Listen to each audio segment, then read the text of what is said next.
For those of you who've been with me before, you know, I usually start about two after, give a little time for a few folks to get settled in and we'll get going. I'd love to hear what type of business owners we've got joining us today, too, if they're service providers or brick and mortars. Yes, please definitely drop that in the chat, the type of business that you have.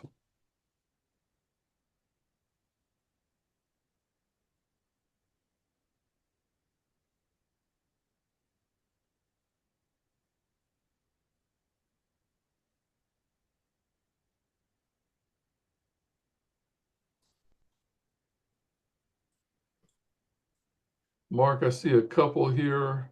Wellness center, insurance agent. Terrific. In fact, Steve LeBroy, who was on here. He was one of our facilitators last week talking about insurance. Commercial cleaning. Terrific.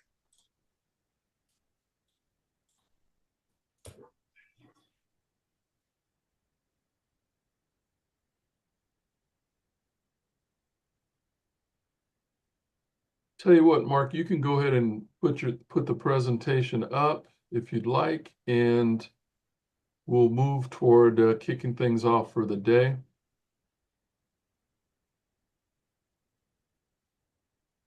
I'm going to go ahead and record this, start recording to the cloud here.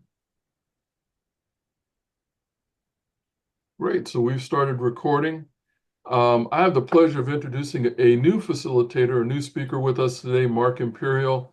Mark and I conversed a couple months ago, and we had a great conversation.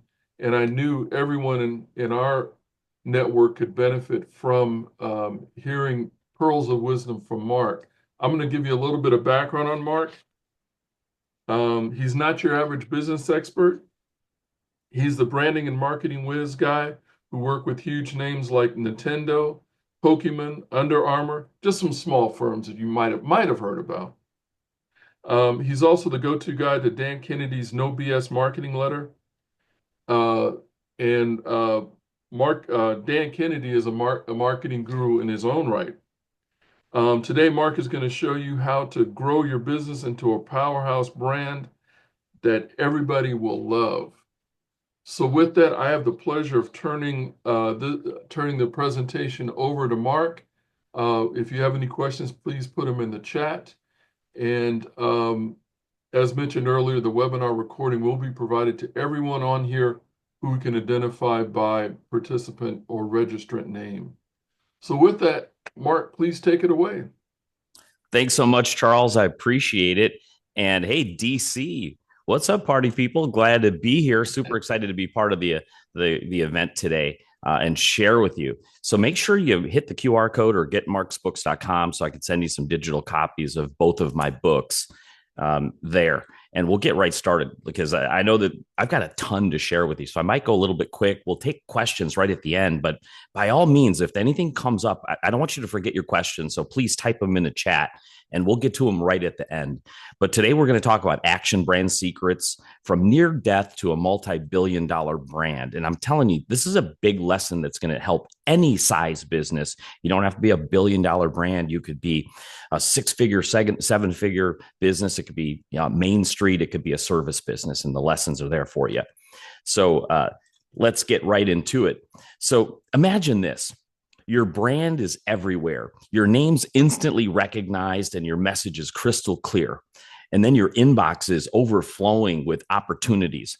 Clients are reaching out to work with you, and media outlets are inviting you to share your story, and event organizers are lining up to put you on their stage. That's what great branding is, and that's what I want for you. Your brand isn't just a logo or a tagline. It's really your reputation. And that's what we're going to talk about like that. I call it your aura. It's like what precedes you when you enter a room. It's your magnet and it's your ticket to the next level. Now, imagine what happens if you don't prioritize your brand and you really just don't get it done and you do random acts of marketing and your marketing, if your marketing stays on the back burner, the calls don't come, the opportunities pass you by, and your expertise remains the best kept secret in your industry. I don't want that for you. Which future do you want? So by the end of this short time that we have together here, you're going to see why taking the time to dial in your brand and marketing is the best decision you could make for your business. And you're going to walk away knowing exactly how to get started and the most powerful tools you can use to really bolster your brand and your marketing. So who's this for? It's for new business owners. It's for seasoned business owners. And it's for other marketing professionals like me, a fellow marketing nerd like myself, who are passionate about staying ahead of the curve. And I say it's really for everybody, especially new business owners, because you're going to learn how to leapfrog to the front of your field by understanding marketing and branding from the beginning, once and for all. Here's what we're going to cover today in 3 quick parts. Part 1, why branding fails. Part 2, I'm going to show you the solution, which is my hybrid brand of branding and marketing put together. And then part 3, I'm going to give you a personalized action plan. I'm going to give you the tools and show you exactly what you need to put in place and what to prioritize, because people are pulled in so many different directions with what they should do in their marketing and branding. I'm really here to clear that up once and for all. So I want to start by giving you this that I repeat all the time. We don't build a brand in order to get a customer. Instead, we get a customer to build a brand. So many people I hear with misconceptions say, I need to work on my branding. I got to get the word out there. I got to work on my brand. But the reality is, branding is not owned by you. We don't own our brand. The brand, your brand, is owned in the mind of all of your audience and your customers and clients and prospects. It's what the world thinks of you. So that could be millions of different impressions depending on who you ask. That's the reality of a brand. So just a really quick background on me, so you see the context and where I come from. And you can see that I'm not some new internet cowboy. I've been doing this for a while, and I'm sure some of my references are going to age myself, but I spent 25 years in experiential marketing and branding for some of the world's most famous brands, including Under Armour, Pokemon, and Nintendo. And that's branding now. That's working with brands. Direct response marketing is a totally different field. And I learned that working with the best in the world, who's Dan Kennedy. He's a living legend, and I was certified by him in direct response, and it blew my mind with what I learned. And I was really in 2 different worlds, the branding world and the marketing world, and they were strangely separate. And this is why I'm trying to shed light on both and show you the right way of how to put them together. I wrote for Dan's No BS marketing letter for 3 straight years, and I reached thousands of business owners in that community. I've wrote a few books, as you can see, and hopefully you grabbed a digital copy of those. And I host radio here in Chicago over the airwaves. I've got to hang out in my marketing, nerdiness. I got to hang out with some really cool folks and business professionals around the world in my travels. And what I love the most is getting to share and speak and help as many business owners as I can. Just to show you that you can take a brand from nothing to something substantial, just knowing branding and marketing in general, with that confidence and capabilities, you'll be able to launch any type of business you want. I launched Imperial Kickboxing because martial arts has been in my blood since I was a child. I launched Imperial Kickboxing from 0 fans to thousands of fans within the first 2 events here in the Chicagoland area. Just understanding marketing and branding. And I'm launching a new brand called Strikekinetics with Ricardo Lamas, who's a retired UFC fighter, featherweight fighter. And you'll see some lessons learned there.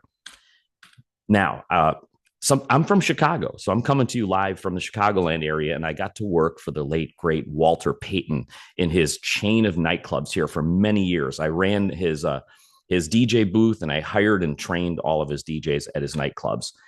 Another weird fact about me, and this is actually where I first learned branding and authority, is I'm known for house music. If you were to type Mark Imperial, house music, or Chicago, you're going to be like, who is this guy? He does a lot of weird stuff. But back in the 80s, I owned House Nation Records, and you'll see some examples from that.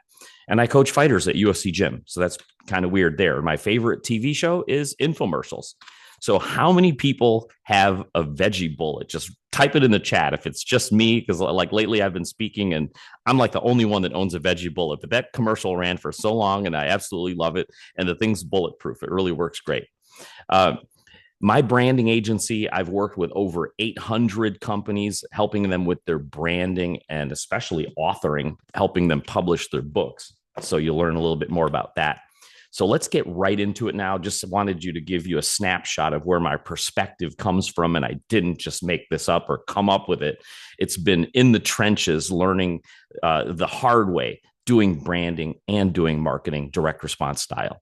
So part one, why branding fails. And I'm going to show you how to escape that trap, hopefully once and for all. The lesson that I promised in the title of my talk is really about how a dying brand goes from near death to now being worth multiple billions of dollars. I'm talking about the Ultimate Fighting Championship, the UFC. Let's take a look at their brand because there's a huge lesson, one big lesson that you could learn from it.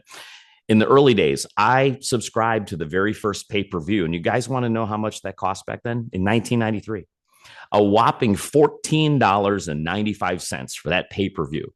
But I was in martial arts, of course, and it was sort of a very niche thing. They promoted it. It wasn't promoted to the world. This was sort of like we talked about it at karate school. Everyone was like, what's the best martial arts? Nobody ever knew. So to us, this was very interesting, knowing that they were going to match up boxers with jujitsu stylists, with judo players and wrestlers. We're trying to figure out what martial art is the best. That was the theme of Ultimate Fighting Championship. Now, from 1993, they battled. They had multiple events, but by 2001, the UFC was on the brink of bankruptcy. The founders were on their last leg. They wanted out. So what happened there? It was sold now relatively for $2 million, but in this whole scheme of things, relatively, that's a tiny amount of money. And it was bought just really on a fire sale. Interestingly enough, the Fertitta brothers, who are casino folks from Vegas, bought the brand. And when asked, what did you really get? They really got nothing from the brand. They didn't have any dates on the calendar. They had a handful of contracts with some fighters and no assets whatsoever. They just had those three letters, UFC, but they were convinced that they were going to take that brand and turn it into something, and people were going to remember those three letters. So they literally paid $2 million for the three letters and a really bad reputation. So we'll dig into that. So no assets, just the brand. Now, cut edit to now, UFC became the fastest growing brand in sports, starting in the mid 2000s. We're going to talk about how they got there.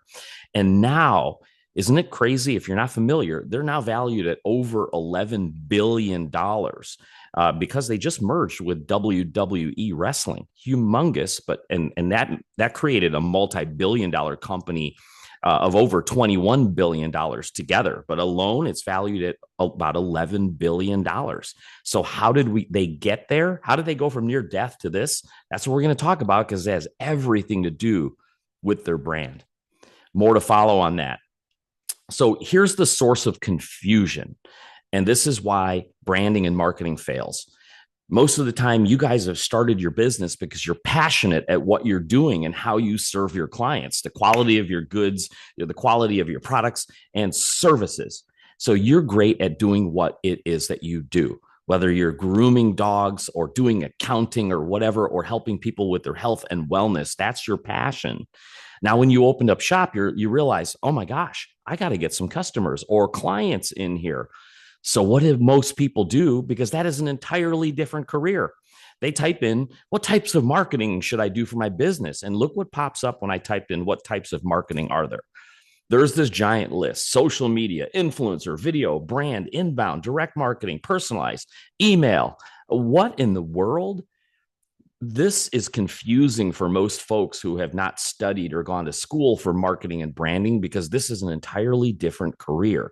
I got to let you know, all of this confusion here is really describing one thing.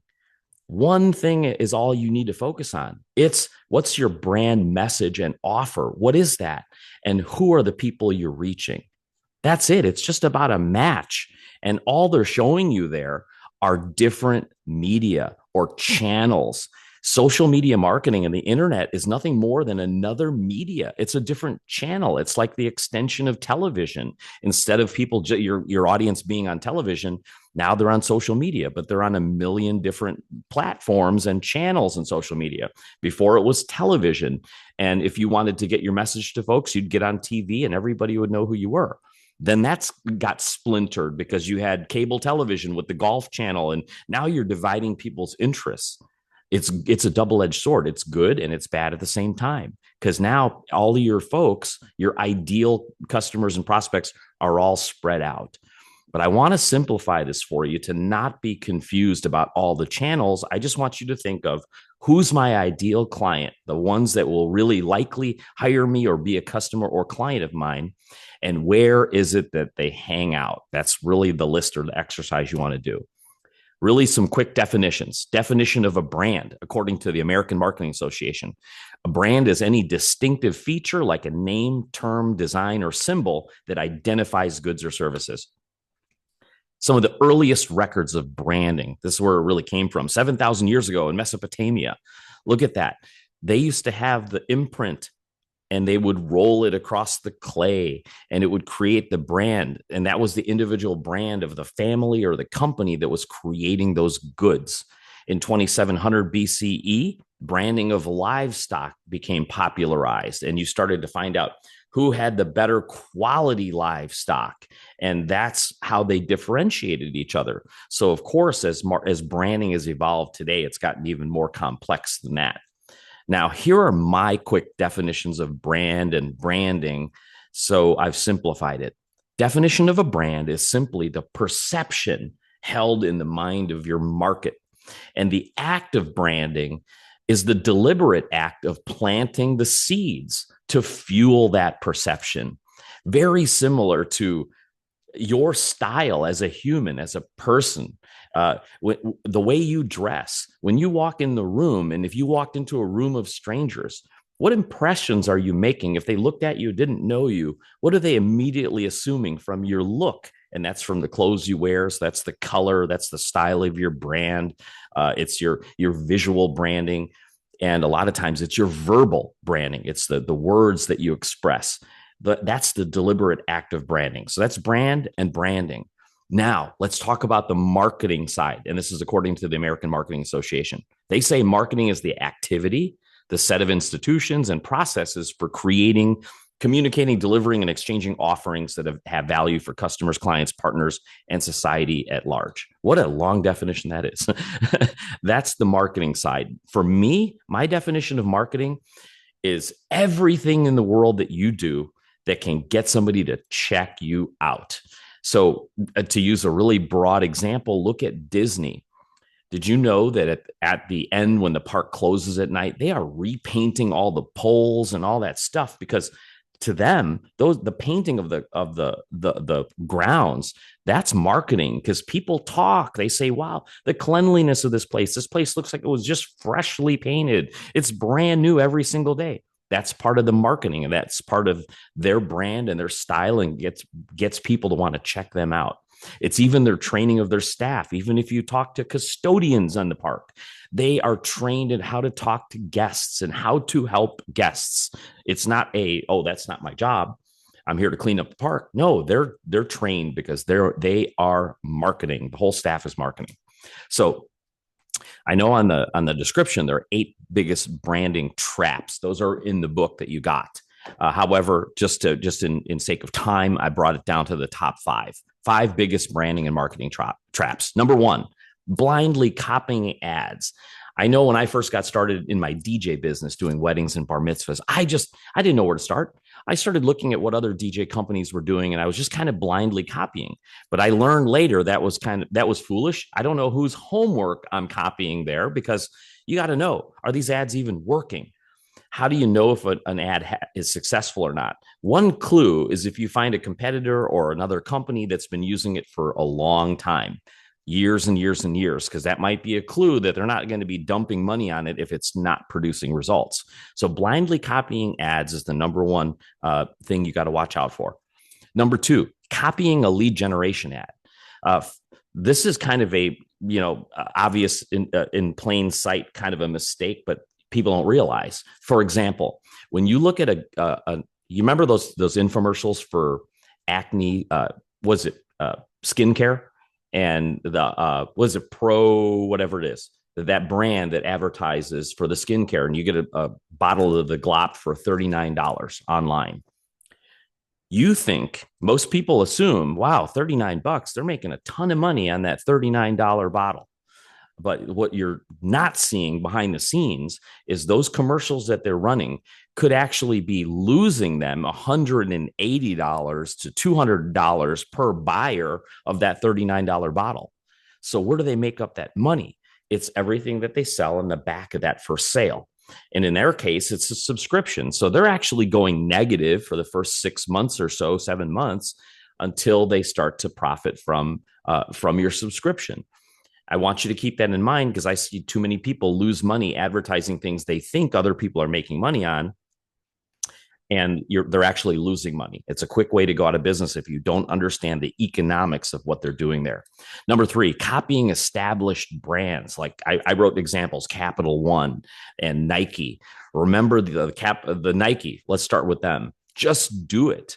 Everybody's like, wow, what a great slogan. Just do it. A big mistake is a new company coming out today and saying, if I come up with a clever tagline like just do it, that's going to be the secret to my success. What they're not considering, perhaps, is that Nike has spent billions and trillions of dollars really embedding that tagline into our consciousness. That didn't happen overnight. And we're going to look at examples of that, but it happened over time. But now it's a household name after all that money was spent.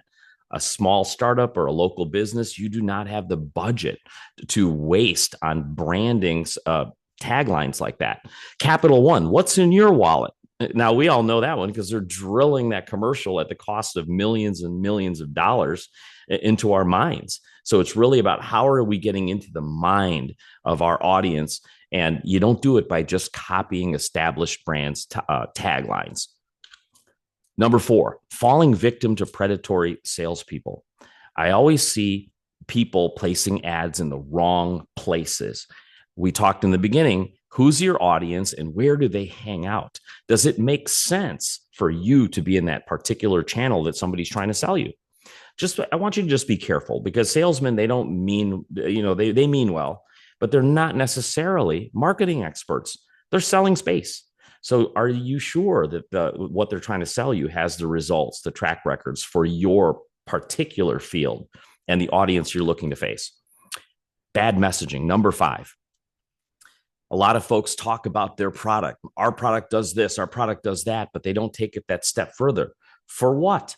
Why is that important for the people? So it's a product or service focused rather than the benefit focus, or how is it going to help someone survive? How does your product help somebody win or survive? That's, at the end of the day, that's what people want to know. They don't want to know about your product necessarily. They want to know how it helps them win or survive.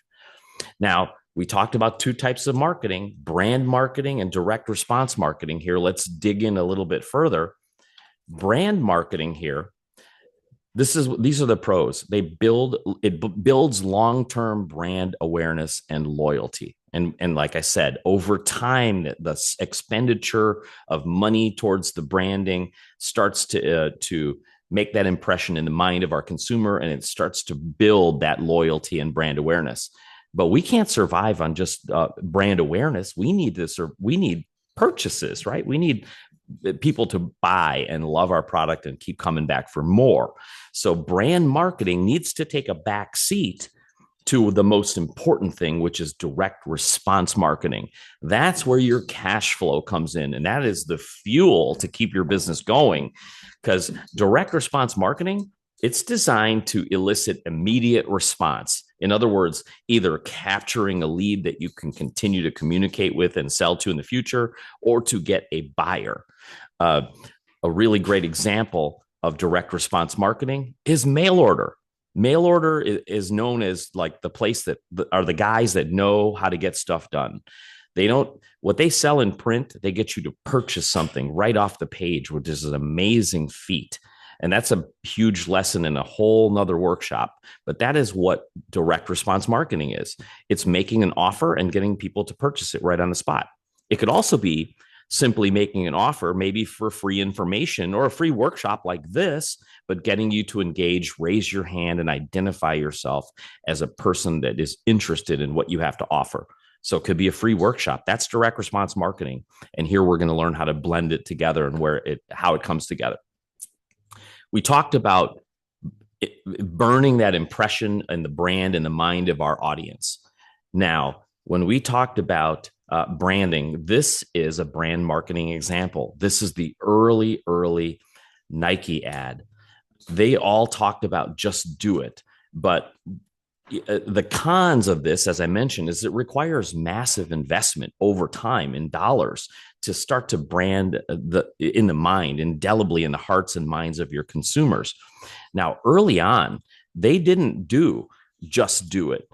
You're going to see coming up, you're going to see examples of the early marketing because there was more language there. It talked about if you have a body, you're an athlete, and it really identified who they were for.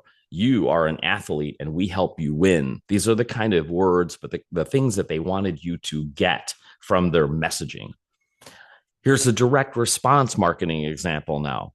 The old, there's a direct or a mail order ad for the exciting ant farm.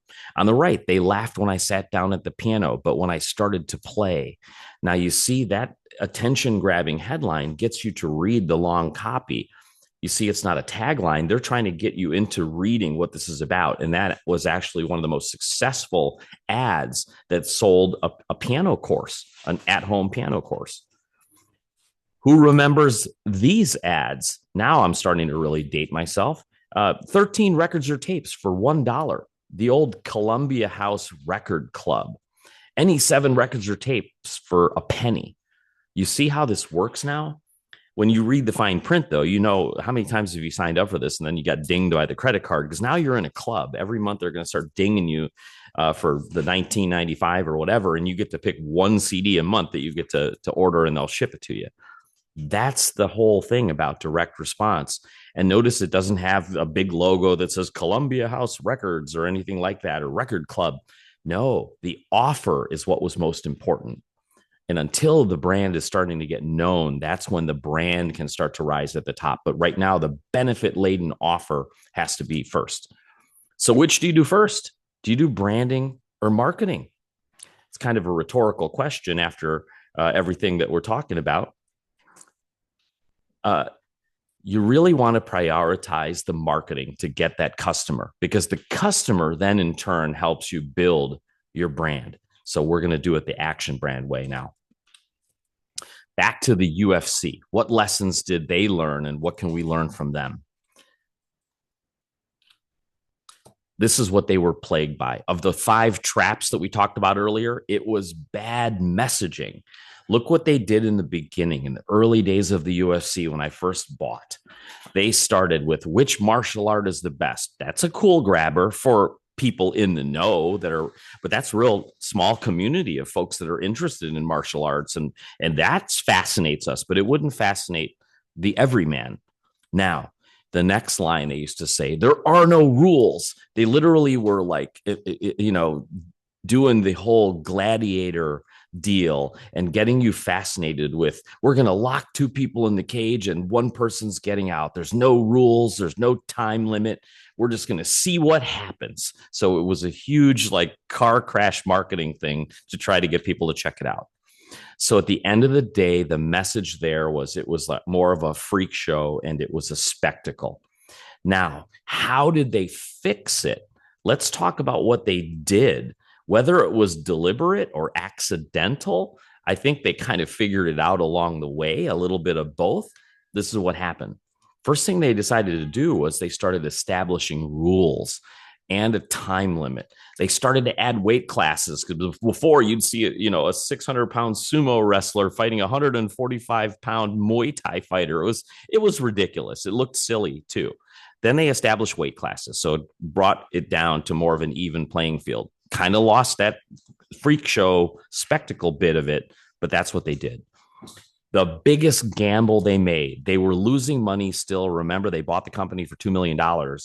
And now they decided to spend their last 10 million bucks, die on their sword, threw it all at one thing. They sponsored their own Ultimate Fighter TV show. What did they do on there? They glorified the athletes. They made them human, not just freaks at a freak show. They showed their lives. They showed their athleticism, their training regimen. So now you're starting to see what's behind the athlete. And most importantly, they emphasized that this is a sport. So this is how they fixed it. It's an invisible thing because they didn't outright say it, but everything they did and expressed, this is what came out. And this is the impression they made on the public's mind. It's a one-word appeal. They turned spectacle into sport. One word change. So I want to challenge you and ask you, what's the impression in the mind of your business to your audience now? And is it the impression that you want? And can you come up with the one or two word appeal that you want them to think of? Because that informs everything you do in your branding and your marketing. And in that in-action brand, I call that the DNA of your business. And that's going to go right into the next section where I'm going to teach you how to build that DNA for your business. So the result of what UFC did in 2016, the UFC sold for $4 billion. That was their first sale or merger. Today, it's worth $12 billion plus, as I mentioned, and they merged with the WWE to form a $21 billion company. Wouldn't have happened if they didn't change the brand in the mind of the world. It's totally different now. So hope that was insightful for you, for folks who are maybe not familiar with the UFC brand. Now, part two, the action brand solution. I'm going to show you how to grow your business into a powerhouse brand that everybody loves. The DNA formula to come up with the DNA of your business. I call it DNA, which stands for distinction of novel appeal. 3 parts of it. Let's start with distinctions. The exercise for you, if you do this on a pad of paper, is you make a list of all of your distinctions. That includes all your qualifications for why you're in business. The folks that, any certifications you have, any degrees, any education that you have on it, what are you great at? Write down all of your distinctions in your field. Now, let's go to the novel side. Make another list of all those distinctions. What's novel about how you serve your clients or customers? What is it that you do? What does your shop do? What does your practice do? That's different than all of your competitors, using those distinctions and your talents. What's different? What's unique? What's novel? Appealing. Of all the distinctions and what's novel about you, is there a match? Do people care, frankly? What's appealing to your audience? What's really going to get them to stand up and pay attention? And somewhere in the intersection of those 3 lists, you're going to find a big idea for you to come up with what is your brand DNA. And that's going to inform other things like your verbal branding, inform your colors, the style of your logo, all of the visual stuff. But it has to start with your DNA, and then it starts with your verbal branding. Quick example. I have a client. Her name's Jane McQuillan in Green Bay, Wisconsin. And her company is Journey Consulting. She's a CPA, but she's also what's known as a CEPA, a certified exit planning advisor. She helps folks maximize the valuation of their business so they can get the most for it when they're ready to sell. Now, she came to me and says, I have a challenge. Nobody knows what I do specifically. And I said, well, let's get you a brand. So I asked her, what do you do? She told me that she helps people increase the value of their business. So she kept saying value, value, value. And I said, what's your process? How do you do it? She says, well, I'm a CEPA like all the other CEPAs. They all do the same thing. It's the exit planning process. Okay, great. Not sexy enough, but I asked her, I bet you do it a little differently because you're a CPA. So you start somewhere a little differently, right? Well, of course, I do this and that and that. I said, well, guess what then? You have your own brand. You have your own system, your own way of doing things. So why don't you now claim that ownership in what it is that you do? So I said, let's take your company name, Journey Consulting, your what you do for folks, value, and let's name your system after it. So I gave her the brand, the value journey, how to drive profits, build wealth, and exit your business on your own terms. So now, nationally, she is known as the creator of the value journey process and system. So forever on, when people look up her name, they're going to see her author page. They're going to see the value journey. She has other exit planning advisors saying, oh my gosh, can I license your brand and use your book to help me grow my exit planning practice? That's an example of branding in action. Now, when I talk about naming a system, like with her system of the journey, the value journey, this is mine. I created an acronym for Action Brand. So it's not just a cool name, at least I think it's kind of cool, but it means something. The action part of it is very deliberate. When I teach this and explain it, it creates a fascination. What's action stand for? Acquiring clients and customers through irresistible offers now. That's direct response. That's really the definition of direct response. Acquiring the customers and clients through irresistible offers. Now, doing it now, not later. Brand, that stands for broad recognition of affinity and novel distinction. What makes you different? So broad recognition, getting the world to start to know you. And it deliberately and accidentally and luckily in a way, it worked out because the direct response is more important than the branding. You see that? So action brand, that's why action is first. That's my method. So now I'm asking you, what's yours? Is there something you can own, something you can claim, something you can brand? That's action brand. Got ahead of myself in those definitions. Now, how are we doing? Type in the comments because I'd love to hear if we're doing good and if I'm giving you some ideas here. Now, let's talk about the 3 immutable laws of action brand marketing. Number 1, clarity over cleverness. Most important thing, I want you to be clear with your messages. What problems do you solve for your audience? Because you're going to send direct response offers to new audiences to grab that attention, collect leads, and gain buyers to snowball your cash flow. That's what grows your business, cash flow, right? It lets you spread the word, keeps you growing. Now, clarity over cleverness. Remember the just do it we talked about a bunch in the beginning? Look at an early ad. There is no finish line. That was their headline. We forgot about these ads because now they're just putting, just do it. You guys know who we are already. And that's why I don't want you to copy that. They spent billions of dollars letting you know who they were first. So don't just make a tagline and say, just do it and expect people to hand over money. There is no finish line. All the messaging and all the verbal branding they did in the beginning, let people know, hey, we help you win. We serve athletes. And I'm not talking, professionals. I'm talking about everyday professionals. If you have a body, you're an athlete. That's their message. Clarity over cleverness. Look at McDonald's early ads. Nowadays, by the way, branding faux pas, I'm loving it. You're not supposed to tell people how they should feel. That's like saying, I'm number 1. I'm loving it. But look at an early ad. Those hamburgers at McDonald's. To make it more so, order a McDonald's cheeseburger, both made with pure, fresh beef and served on a toasty bun. Is your mouth watering? And look where the McDonald's logo and brand is. Is it at the top of the ad? No. It's at the bottom because they were new. They were really trying to get you in on the burger first and then start to brand their impression in your mind. That's action brand marketing in the early days, whether they knew it or not. More examples of clarity over cleverness. Credit card company, MasterCard, Master Charge back in the day. Look on the right side, sharing your second love with your first. Priceless. Remember those ads? What's this worth to you? Priceless. That's great. Because they've already spent billions of dollars letting you know what they did. We probably don't realize it anymore, but there was a time where people didn't know what a credit card was or what you even got it for, and they were actually skeptical about it. So look, I carry clout. Clout gives you acceptance. Clout is power. Clout opens doors. Clout is a master charge card. You see what's going on here? This is the early days of them explaining it to you and selling you using direct response language what the value and the benefit is of that product. But now they can just be like, it's priceless because you know what it is already. Don't copy those things that you see. Immutable law number 2, brand takes a backseat to the headline.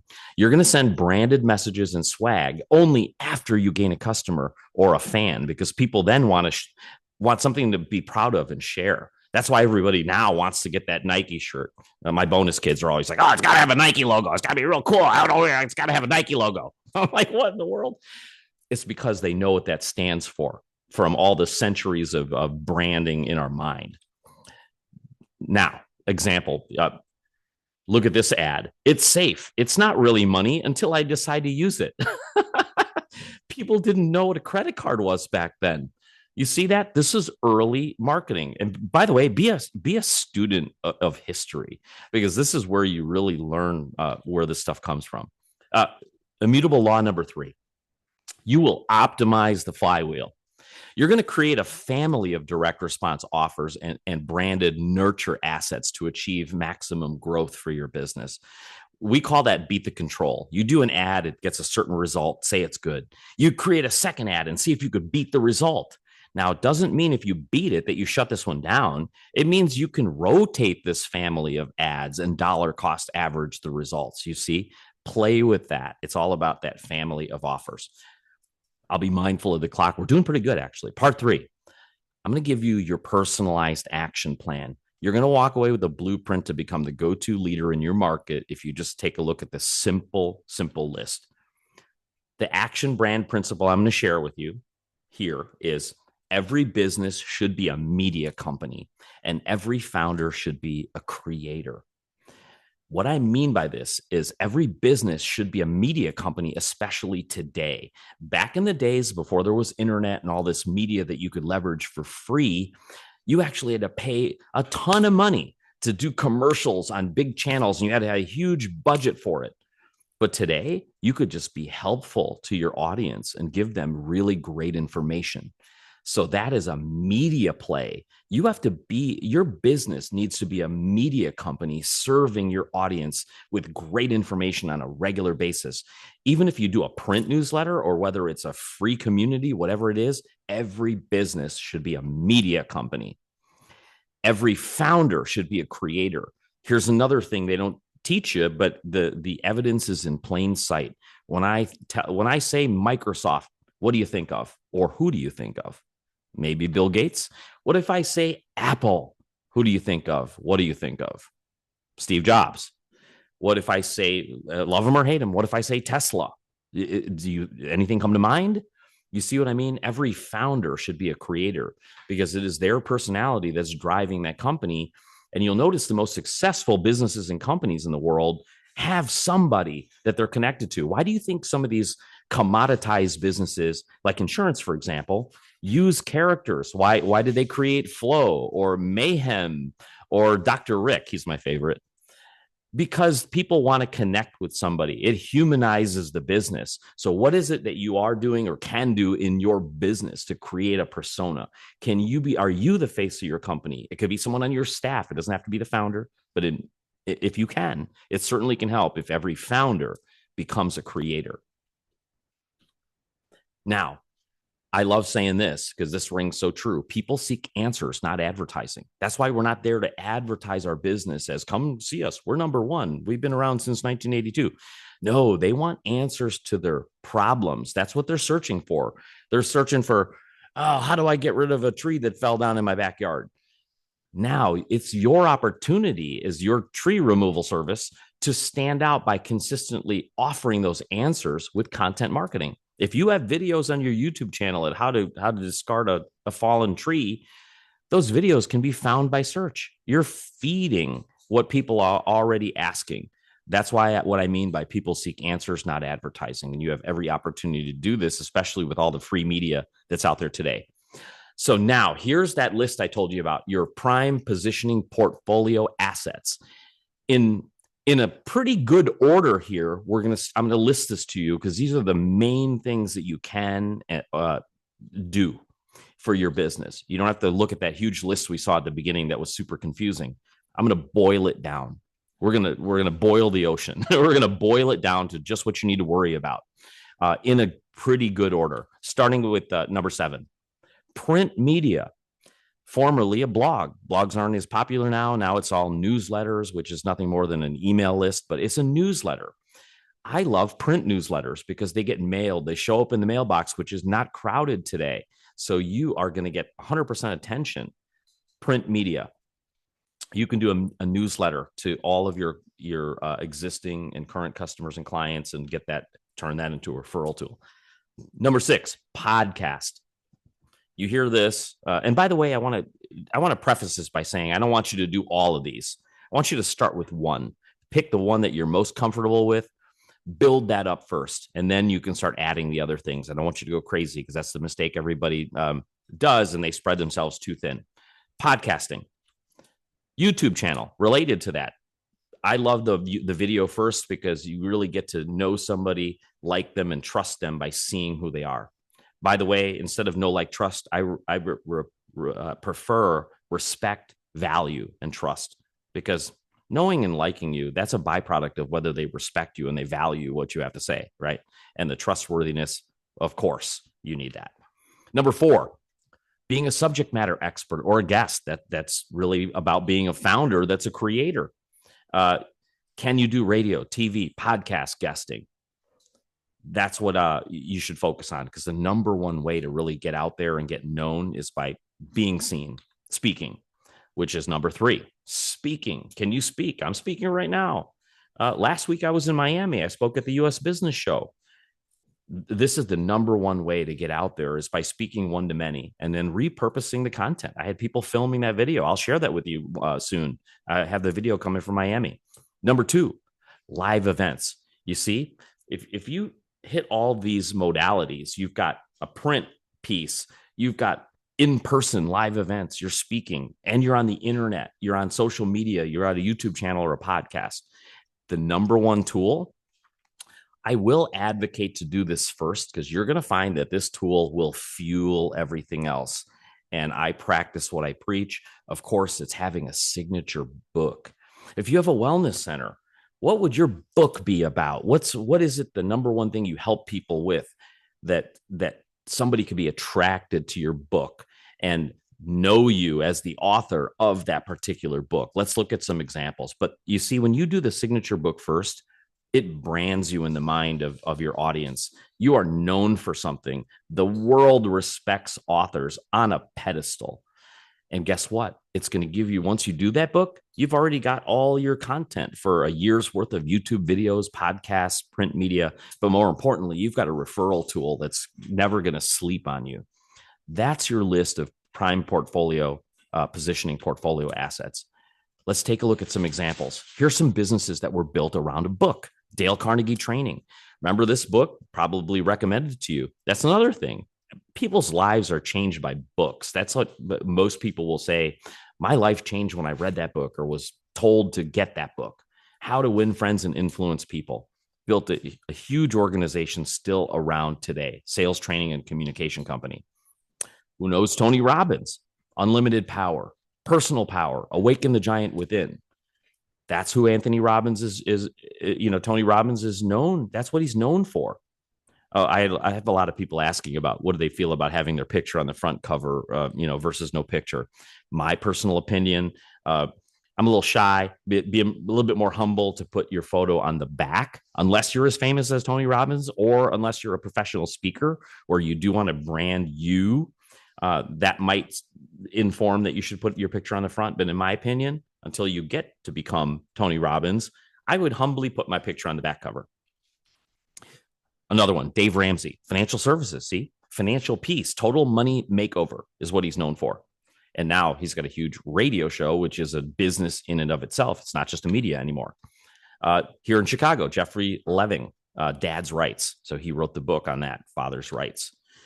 Here's a couple examples I want to share with you from my own clients. Adrienne Hines, huge TikTok following. She's known as the Ladylike Lawyer. Originally, she came to me with her book idea. She wanted it to be called Debt Relief with Dignity, which is great. It's very clear in what it says. However, I wanted it to have more oomph. and more fascination. So I said, why don't we talk?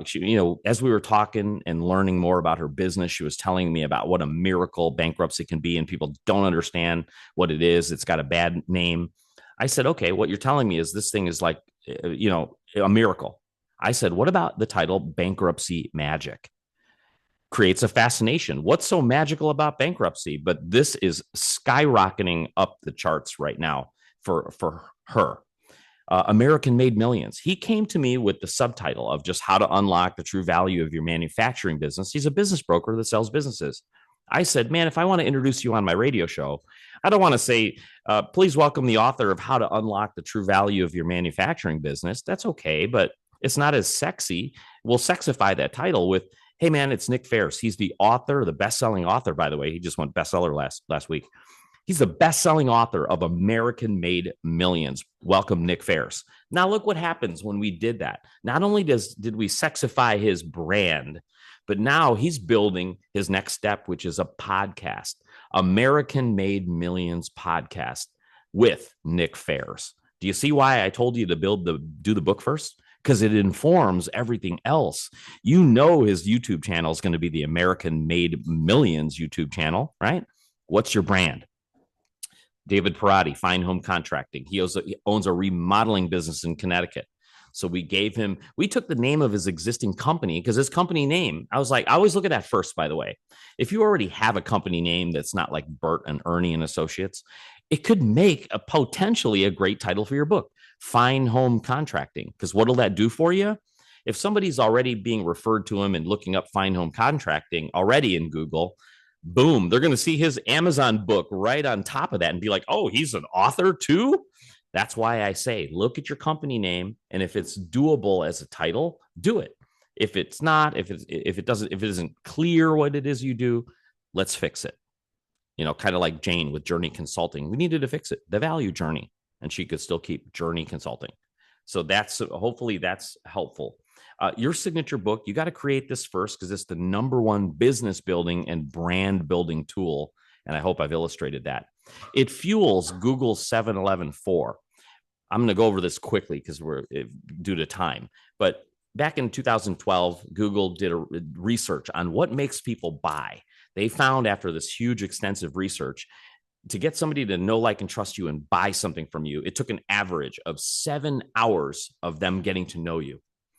11 touch points, meaning they got to know you. That 7 hours was split among reading your blogs, your articles, your emails, whatever it might be, seeing you in person. 11 touch points, 4 different places, meaning across 4 different places, those 7 hours were spread. Maybe they saw you in person at a workshop. Maybe they saw your webinar. Maybe they read your book. That's another reason I love books, because there's 3-4 hours right there of somebody immersing themselves in your world, in your brain. That's why I love books. Here's your top 5 ethical yet unfair advantages as a published author. Number 1, top dog status. Of course, you wrote the book on the subject, so by all means, and people respect authors. Advantage number 2, people already expect to pay premium fees if they're working with the author. You wouldn't expect anything less. Advantage number 3, you're getting high demand. If you've been overlooked in the past because you have a business card, try giving out your book. You're going to get top of mind invitations from media because they want to bring, by the way, here's a secret. On my radio show, I prefer to bring an author on there because it makes me look, as the host, look better. Oh, Mark got the author of this to come on his show rather than the guy that has a business card. So boosts high demand from media. Advantage number 4, close more deals faster. Because, of course, now you're the expert. You are now prescribing a solution for somebody. You're not just pitching them to buy what it is that you do. You're showing them how it fits. Advantage number 5, ultimate scalability. Because now that you've memorialized your magic in your book, you can get it out to as many people as you want just by shipping the book out, doing talks. Really quickly, I'm going to wrap up with showing you how to author a high impact book in 60 to 90 days in your voice without AI. I've got some really important things and positions. I'm not against AI, but with these books, they need to have your personality in it, not generic information. It has to be your story. And by the way, I teach this to my clients too. Your personal story, people want to tell it. I get it. but it has to be the icing on the cake and not the cake. The cake has to be, what does your reader who doesn't know you really care about? What's in it for them? That's the cake they want. Your story should be the icing on it, which illustrates the points that you're sharing and teaching, but it shouldn't be the whole cake. Key number one, magnetic book titles. Take a look at this. This book was launched in the 80s, Astrological Love, Nora Hayden. Absolute flop. Why? Because nobody knew what astrological love was. Here's how they fixed it. Clarity. How to satisfy a woman every time and have her beg for more. That became a number one bestseller. Over 2.5 million copies sold. Of course, clarity over cleverness. We talked about that. The book hook, by the way, same formula is coming up with the DNA of your business. It's the DNA of what your book's going to be about. And we shared the example with Jane McQuillan. When I say, when you want to test the title of your book, I use a little litmus test I call the Will It Intro test, title test. If I was to introduce you on my radio show and I say, hey, next up is the best-selling author of, and I say the name of your book, please welcome, and your name. Are you proud of that? Does it telegraph already to the people listening what that book is about and therefore what you're about? Try the Will It Intro test. I like in titles and subtitles, as you've noticed, I prefer short, punchy 1 to 3 word branding titles. And I let the subtitle clearly express the value of reading. I teach this because in direct response, if you're a purist of direct response, they're going to tell you to use a 17-word headline that can be really cheesy, actually.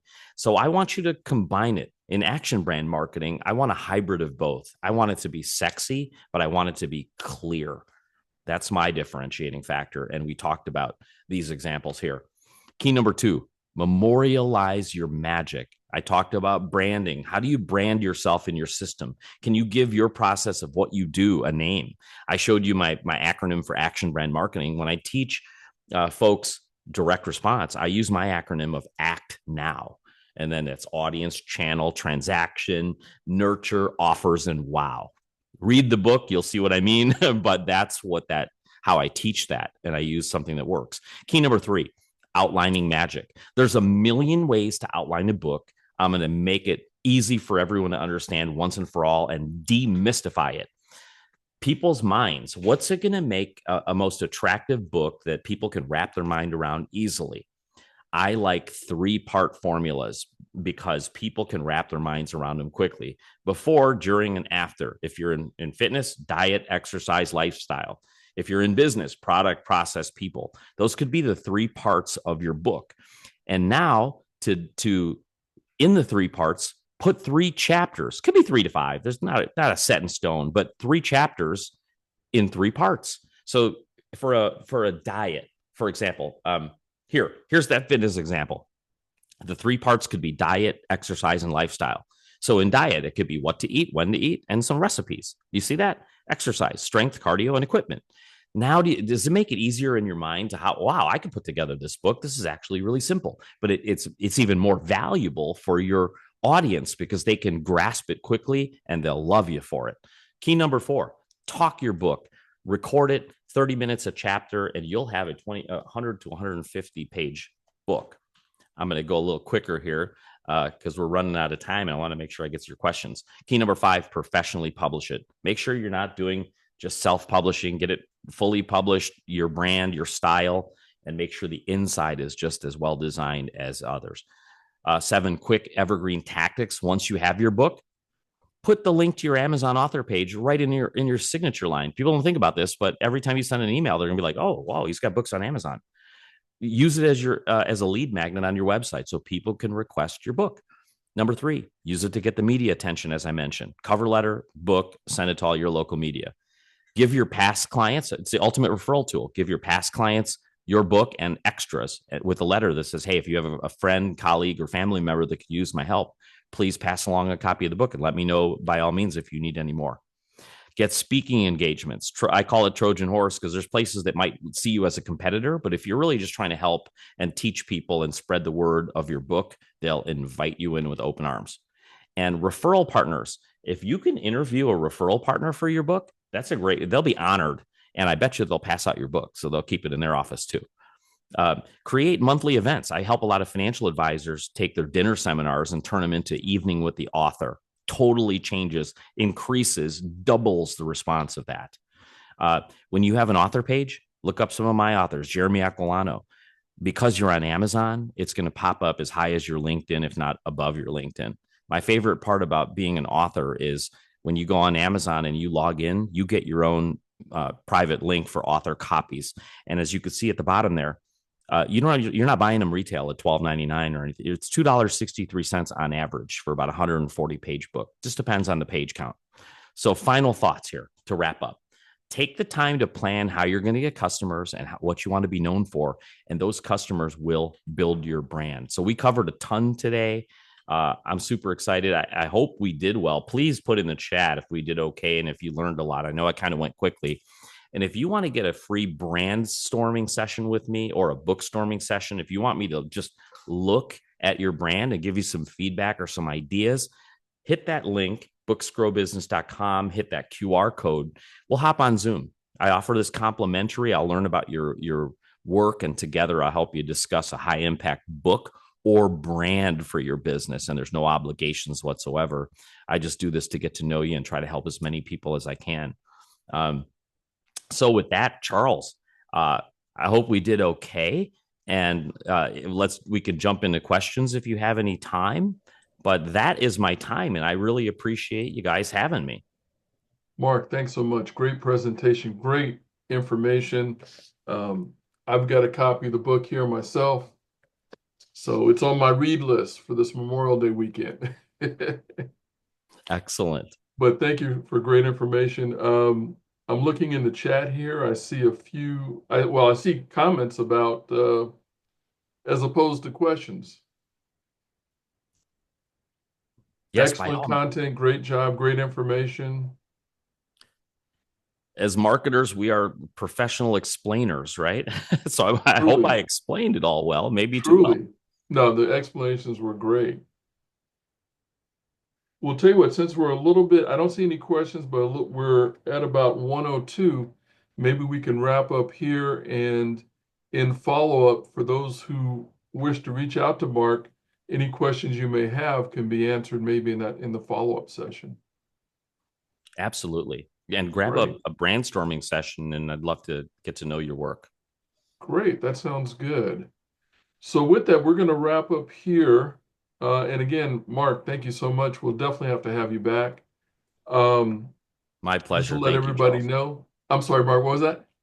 I said my pleasure, and thank you so much for having me. What we're going to do, this webinar was recorded and will be provided to everybody. We can identify by participant name, which, according to what I saw, I think everybody was identified. So we're in good shape there. So with that, I'm going to go ahead and stop the recording here. And we will conclude here. And Mark, again, thank you so much.